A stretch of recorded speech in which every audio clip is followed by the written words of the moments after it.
Hola amigos, ¿cómo están? Estamos transmitiendo desde la Ciudad de México, esto es Hablemos Derecho y como ustedes saben, Hablemos Derecho es el órgano de difusión del Programa Nacional de Asistencia Jurídica, que es una fundación que brinda asistencia legal gratuita en beneficio de personas en situación de vulnerabilidad y que difunde la cultura de la legalidad en toda la ciudadanía, cosa que hacemos los jueves a las 9:30 de la mañana en esta plataforma de Hablemos Derecho y en todas aquellas en las que espero ya nos estén siguiendo. Y si no, este es buen momento para que nos sigan, para que compartan nuestras transmisiones, para que se suscriban a todos nuestros canales. Hoy tenemos un programa bien interesante que tiene que ver con la Sala Constitucional, los jueces de tutela de la Ciudad de México, y para ello nos acompaña un invitado, un buen amigo, es el doctor Quetzalcóatl Luna Ruiz. Él es autor de un libro precisamente sobre esta materia y le damos la más cordial bienvenida. Doctor, muchas gracias, Oyetsin. Bien, muchas gracias por la invitación, muy contento de estar en tu programa, que es tan reconocido en el ámbito jurídico,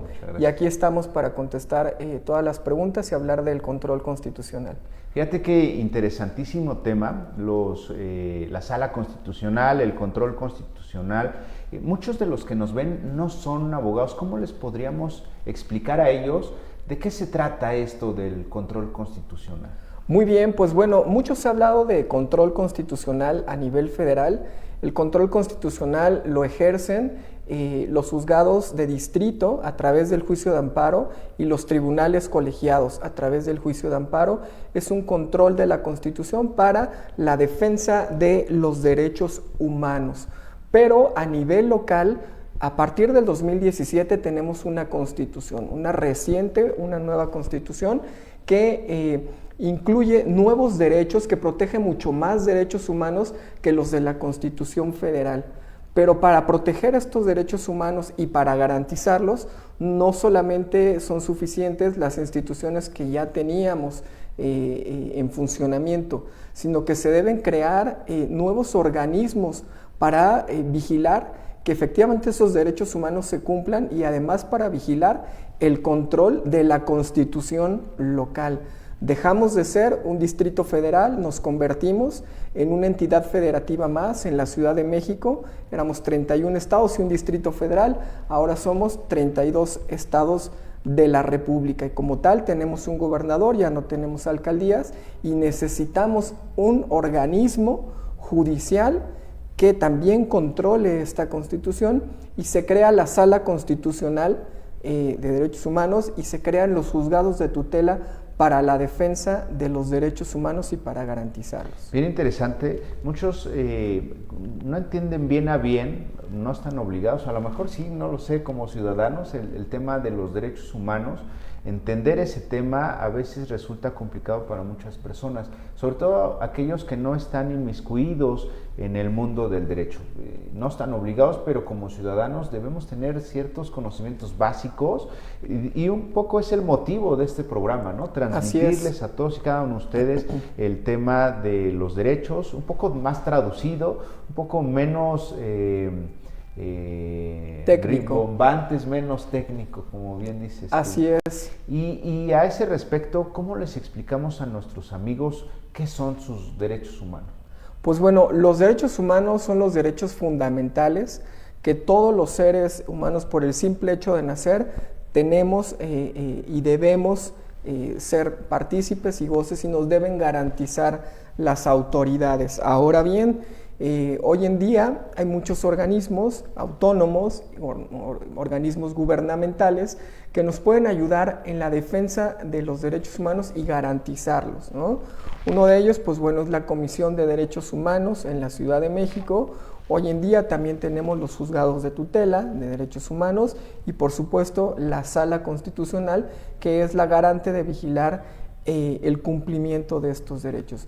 De primer contacto, cuando nos sentimos agraviados en estos derechos por una autoridad, hay que aclarar que los derechos humanos siempre se violan por autoridades, no pueden ser derechos humanos que sean violados por otro particular. Siempre los derechos humanos tenemos que entender que cuando son violados por una autoridad y tenemos que ir ante otra autoridad a quejarnos de la que nos violó nuestro derecho. Es importantísimo que hagas esa aclaración porque la gente dice, es que mi vecina violó mis derechos humanos. La vecina no puede violar sus derechos humanos porque no es una autoridad. Solamente las autoridades pueden violentar sus derechos humanos. Los particulares, la vecina, puede cometer delitos, puede omitir alguna obligación y entonces vía civil se le demanda ante una autoridad para que resuelva la controversia. Pero no pueden violentar derechos humanos, solo las autoridades pueden hacerlo, ¿verdad? Es correcto, solamente las autoridades y justamente hoy en día tenemos estos mecanismos de defensa.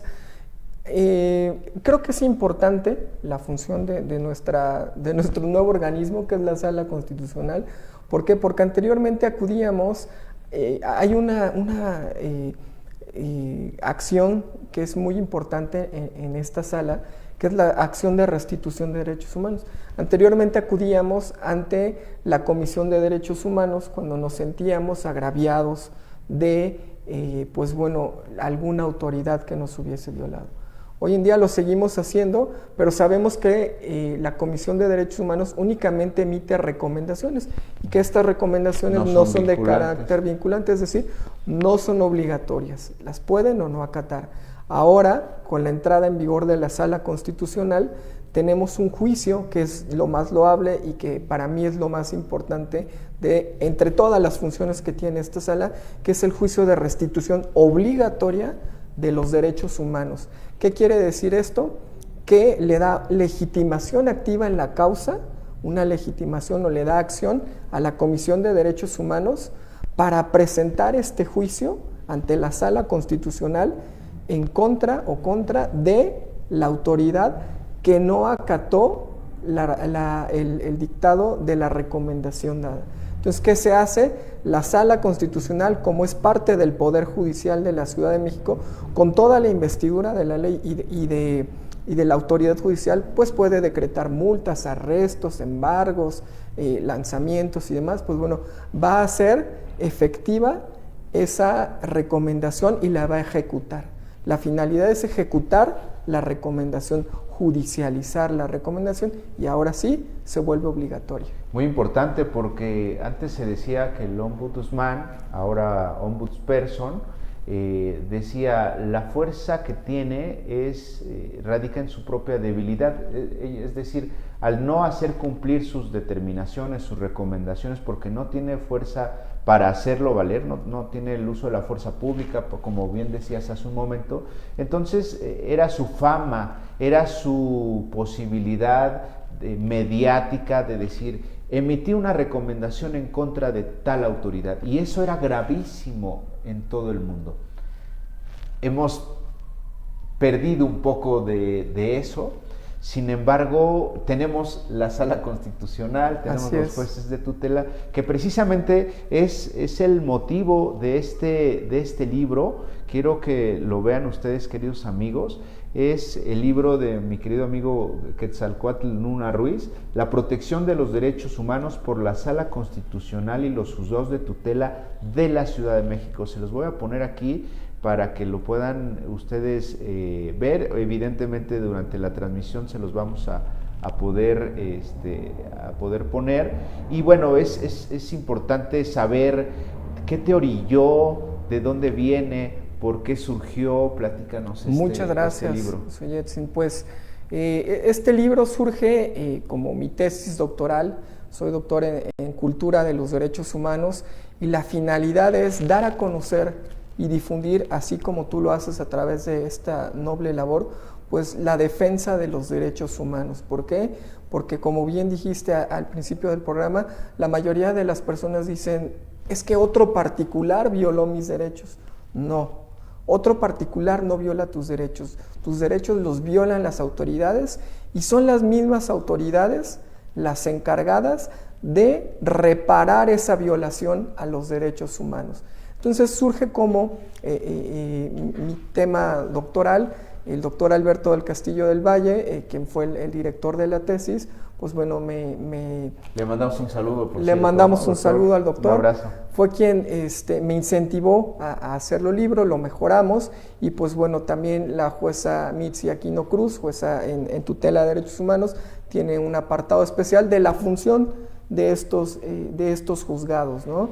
Que originalmente son 2 juzgados solamente encaminados a esa función, pero también existen 12 juzgados más de otra materia, pero que son bifuncionales y le sumaron la competencia de tutela en derechos humanos. Entonces ya tenemos 14 juzgados en tutela de derechos humanos en la Ciudad de México, y la Sala Constitucional, que es la encargada de vigilar la supremacía o superioridad de nuestra Constitución por encima de todas las leyes locales en esta ciudad. Se ha hablado mucho acerca de la supremacía constitucional.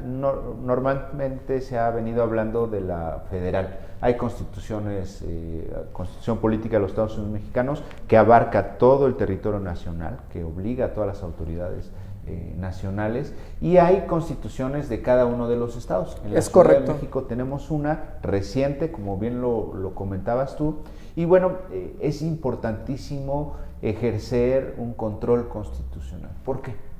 Porque, bueno, es importante, primero, porque debe existir una autoridad que sea la encargada de vigilar su cumplimiento, y segundo, de interpretar la norma y de interpretar los artículos que en esa Constitución están glosados. ¿Por qué?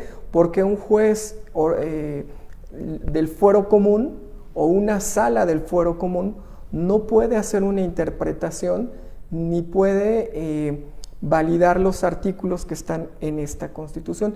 Así como la Suprema Corte de Justicia de la Nación es la encargada de vigilar el cumplimiento de nuestra Constitución y de interpretar los artículos de la Constitución, así lo es en el ámbito local la Sala Constitucional.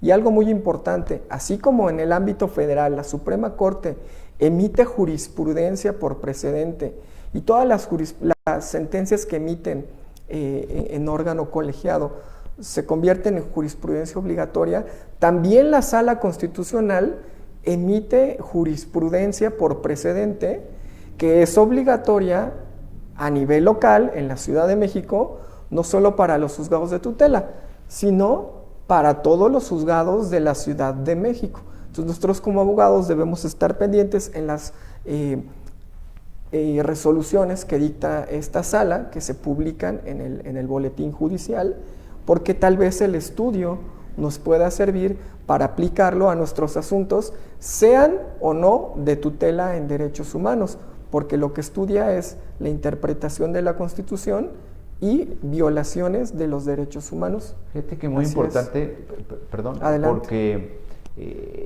normalmente estábamos acostumbrados, o estábamos acostumbrados a que para que la jurisprudencia fuera obligatoria se necesitaba que 5 tesis conformaran una jurisprudencia, y entonces era obligatorio. Pero ahora tenemos el precedente. Así entonces, platícanos un poco de eso. Sí, bueno, cuando hablamos de precedentes a nivel federal, pues estamos hablando de que toda la jurisprudencia, todas las sentencias que emite la Suprema Corte por precedente se convierten en una jurisprudencia.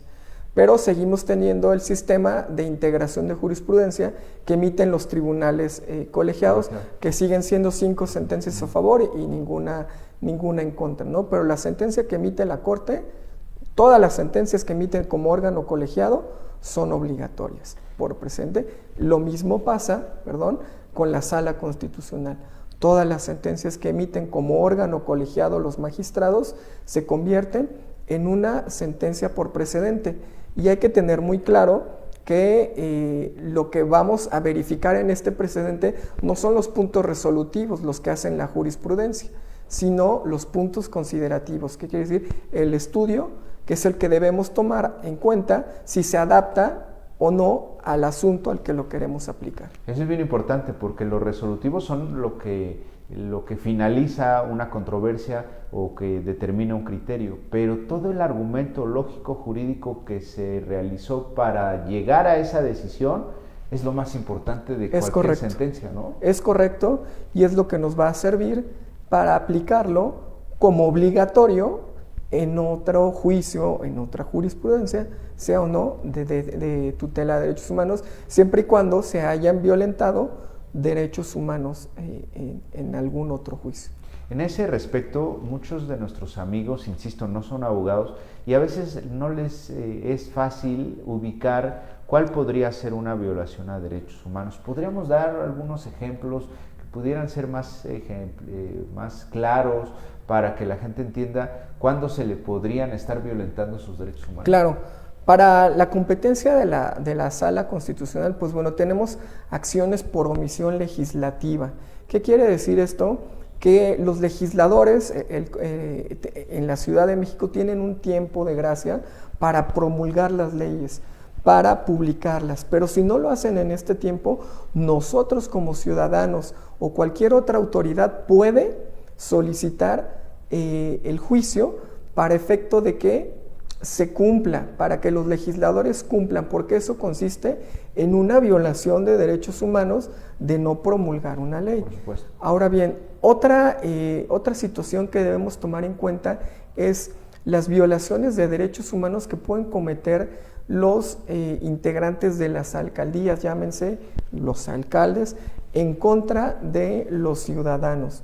También, por supuesto, podemos presentar nuestra acción ante la Sala Constitucional o ante los juzgados de tutela, dependiendo lo que vayamos a reclamar.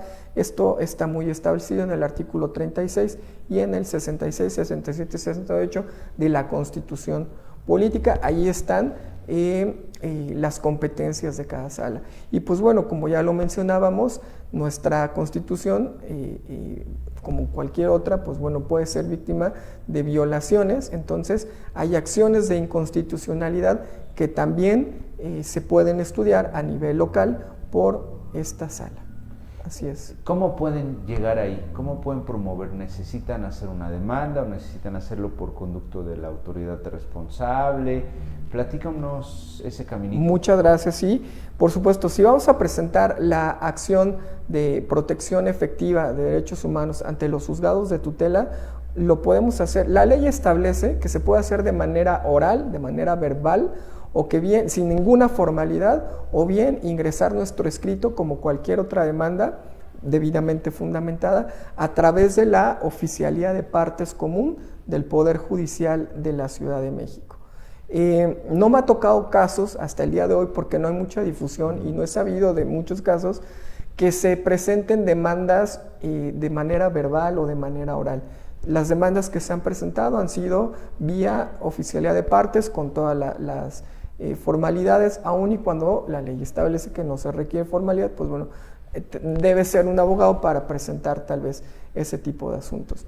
También cuando se presentan las acciones de inconstitucionalidad ante la sala debe ser mediante Oficialía de Partes Común del Poder Judicial de la Ciudad de México, previa cita que se debe ir a agendar, ¿no? Como todos los demás asuntos. Como todos los demás asuntos, a menos, insisto, que se trate de la acción de protección efectiva.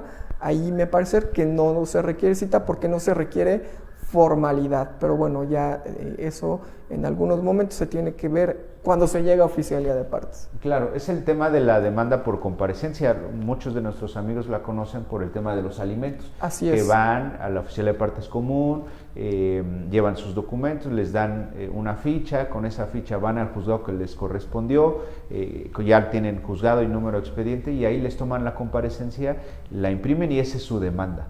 Obviamente eso da una idea de acceso fácil, acceso rápido, sin embargo, pues para un tema de materia constitucional, aunque sea materia local, pues sí es importante argumentar, sí es importante fundamentar para que vaya lo mejor posible una demanda y una comparecencia a veces no es tan fácil que refleje todo lo que nosotros queremos plasmar, ¿no? Es correcto. A fin de cuentas está permeando la oralidad.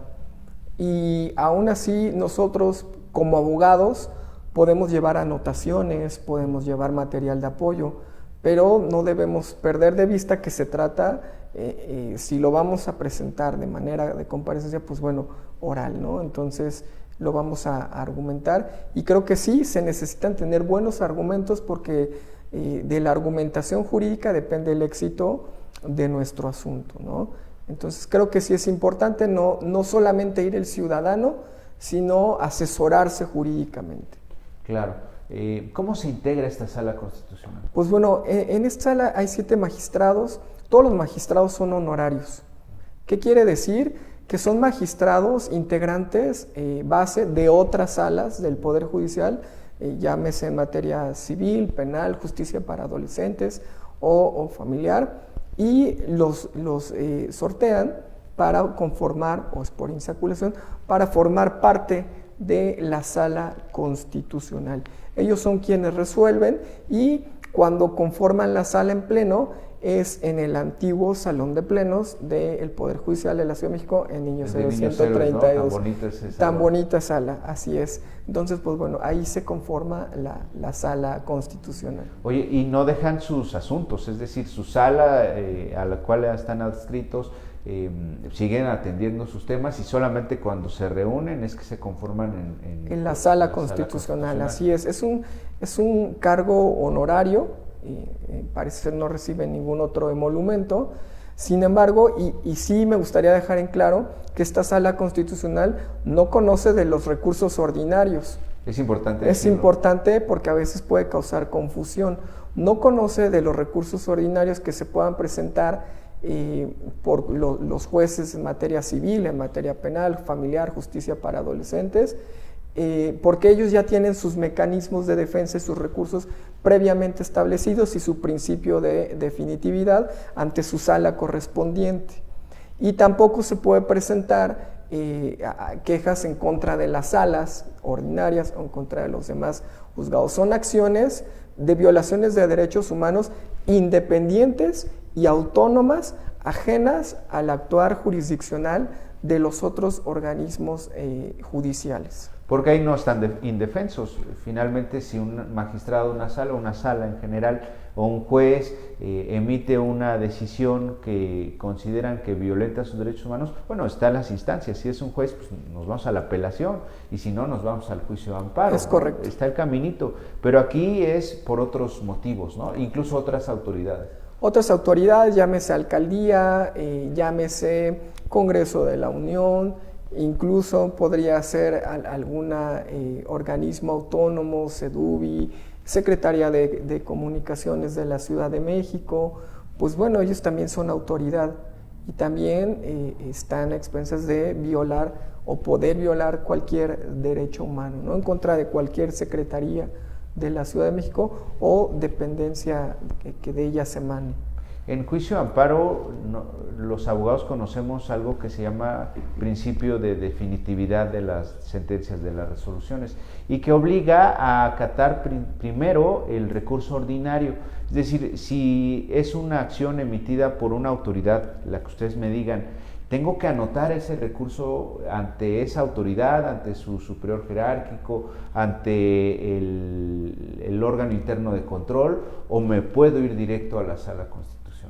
Directo a la sala constitucional, digo, se podría hacer de manera alterna. Sin embargo, el mecanismo de defensa que prevé la sala constitucional no nos obliga a agotar previamente ninguna otra queja, ningún otro recurso, ningún otro mecanismo de defensa.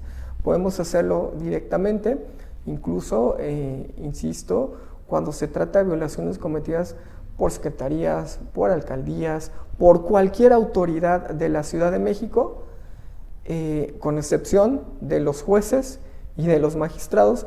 ¿Por qué? Porque ellos tienen sus propios mecanismos de defensa y sus propios recursos. Claro, cualquier violación a derechos humanos. Cualquier violación de derechos humanos, importante, cometida por autoridades de la Ciudad de México. Importante. No por particulares. Claro. Así es. Muy bien, queremos mandarle un saludo a Lupita Alcántara, que dice buenos días a todos, a William Levy, Asesoría Jurídica México, dice excelente tema y excelente invitado, le mandamos un saludo por supuesto. Y bueno, pues tenemos aquí un buen de temas. Hablas acerca del control constitucional, la sala constitucional, la competencia que ya platicamos.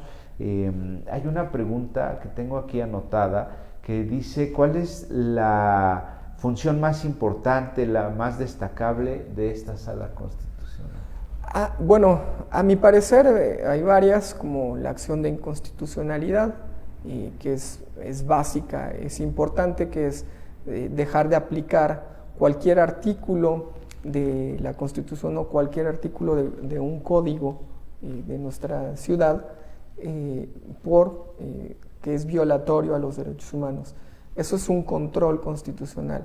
Sin embargo, como ya lo mencionaba, para mí el tema más destacable es la acción de restitución obligatoria de derechos humanos, que es ejecutar las recomendaciones que emite la Comisión de Derechos Humanos, porque como bien dijiste al principio, cuando se emite una recomendación, sí tiene un impacto, y todos sabemos que existe una violación de derechos humanos, y ahora, ¿cómo la hacemos cumplir, no?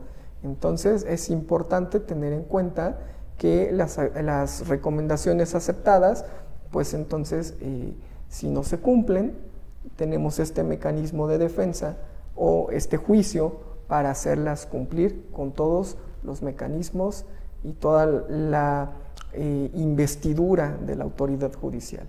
Muy bien, hablemos ahora de los jueces de tutela. Ya estamos cercanos a terminar el programa, pero es importante hablar de los jueces de tutela. Platícame. Muchas gracias. Muchas personas comparan la función de los juzgados de tutela de la Ciudad de México a nivel local con el juicio de amparo. Realmente no es un juicio de amparo, porque los juicios de amparo son y protegen las violaciones que se llevaron a cabo por autoridades jurisdiccionales. En este caso no podría asemejarse a un juicio de amparo, sin embargo sí protege derechos humanos y sí protege violaciones de derechos humanos de otras autoridades. Pero la finalidad última, a diferencia de un juicio de amparo, es resarcir el daño, ¿sí? Podemos monetizarlo o bien podemos restituir de alguna otra manera el daño que se causó con esta violación de derechos humanos. En cambio, en el juicio de amparo, pues es retrotraer todo. Y en esto no, esto es resarcir el daño y buscando los mecanismos de defensa para ello. Es muy importante, y también tener en cuenta que los juzgados de tutela en la función solamente pueden entrar al estudio de violaciones de los derechos humanos contenidos en la Constitución local, no en la Constitución federal. Entonces no podría haber de ninguna manera una invasión de esferas jurídicas y por tanto no se podría asemejar a ello, ¿no? Esa básicamente es la función de los juzgados. Importantísimo conocer nuestra Constitución local. Es nueva, yo sé, pero yo estoy seguro que muy poca gente la ha leído completa. Es en realidad un deber ciudadano. Nosotros todos los que vivimos en la Ciudad de México, pues aunque no la entendamos mucho, hay que leerla, ¿no? Y si no la entendemos, pues acérquense a los expertos y con mucho gusto podríamos subsanar alguna Es correcto, duda, ¿no? Es correcto, y sí, bueno, es importante. Esta Constitución definitivamente es muy local. Yo sé que obviamente es lo que, pero es muy local. ¿Por qué lo digo? Porque cuando fue creada, y en el gobierno del doctor Mancera, pues bueno, se salieron a hacer encuestas, se salieron a hacer muchas situaciones, muchos estudios de campo, y recogió todo el sentir, toda la idiosincrasia de los ciudadanos, de los capitalinos, porque es muy distinta la idiosincrasia de una persona que vive en el centro de la ciudad a uno que vive en Nuevo León o a uno que vive en Yucatán. Somos completamente distintos. Entonces, siempre los derechos que se respetan o que se crean en la Ciudad de México o que se garantizan, han tratado de ser punta de lanza para todas las entidades federativas y han sido el modelo a seguir en otros estados de la República. Entonces creo que este es un mecanismo muy acertado para la defensa de los ciudadanos. Muy bien, doctor Quetzalcóatl Luna Ruiz, ya estamos cerca de terminar el programa. Acabo de ver que me dedicaste el libro. Claro que sí, con mucho gusto. Muchísimas gracias. Platícanos un poco, ya a manera de cierre, acerca de tu libro, invita a la gente a que lo adquiera. Muchas gracias. Pues el libro se llama La protección de los derechos humanos por la Sala Constitucional y los juzgados de tutela de la Ciudad de México. Ya platicamos un poquito de la obra y encontrarán la evolución de la Ciudad de México, que dejamos de ser un distrito federal, nos convertimos en una ciudad. Éramos un territorio federal, ahora ya no, ahora ya hay 32 entidades y esto da pie a un federalismo flotante. ¿Qué quiere decir esto? Que los poderes o los sedes de la Unión se pueden trasladar a donde sea, a cualquier otro estado de la República. Hoy siguen aquí, pero mañana pudieran estar en cualquier otro estado. Esto se le llama federalismo flotante y van a aprender mucho, es de cultura general, no solamente para abogados, sino también para los capitalinos, para quienes habitamos esta ciudad. Lo pueden encontrar en Amazon y en las librerías aledañas a la ciudad judicial.